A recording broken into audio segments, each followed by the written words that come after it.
Assalamualaikum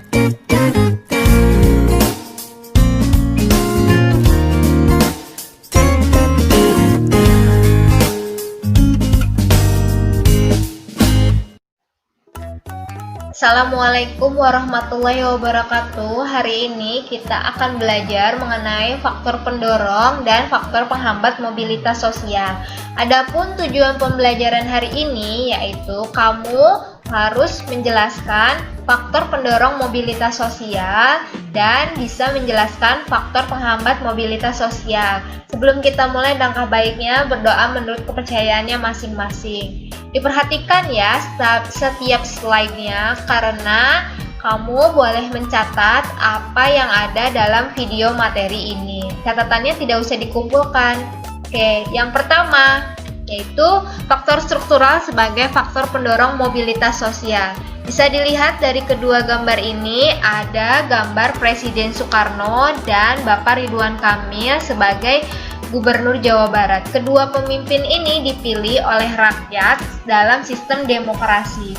Tapi mereka berdua tidak mempunyai darah atau keturunan dari raja-raja. Sedangkan pada zaman dahulu atau zaman kerajaan Hindu-Buddha hanya keturunan raja saja yang bisa memimpin daerah. Tapi pada masa saat ini struktur sosial masyarakat kita sudah berubah, jadi bagi yang mempunyai keterampilan untuk memimpin daerah bisa mendaftarkan diri atau mencalonkan sebagai pemimpin daerah.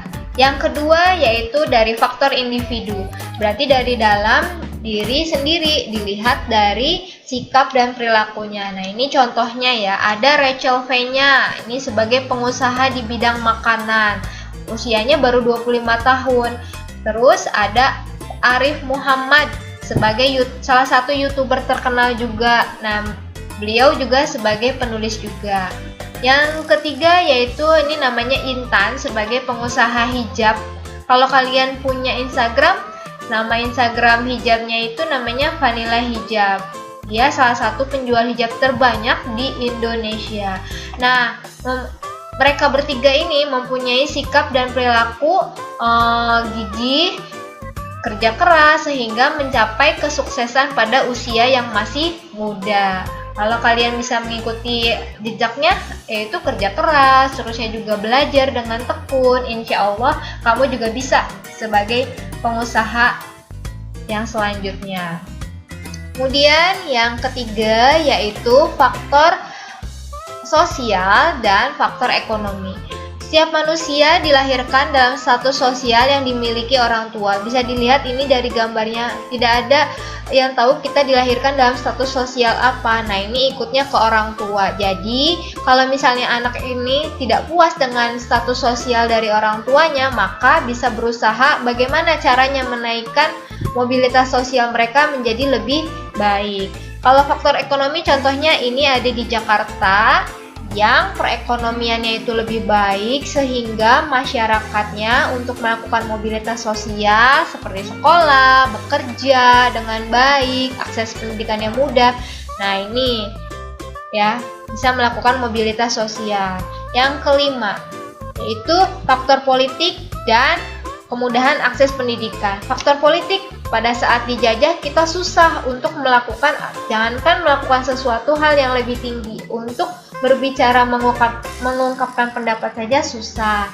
Nah, kalau kemudahan akses pendidikan, semakin mudah warga untuk mendapatkan akses pendidikan, maka warga tersebut bisa mengubah mobilitas sosialnya menjadi ke atas. Nah, ini misalnya dengan adanya program beasiswa bidik misi sampai ke perguruan tinggi. Jadi sekolahnya dibiayai oleh pemerintah.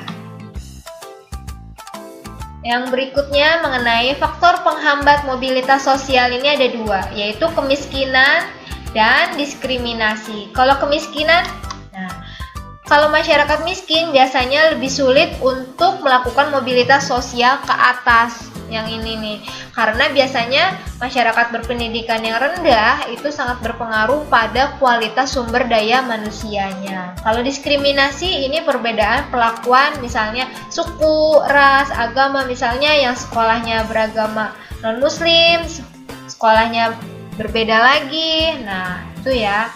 Oke, cukup sekian materi hari ini. Next materinya mengenai saluran mobilitas dan dampak mobilitas sosial. Wassalamualaikum warahmatullahi wabarakatuh.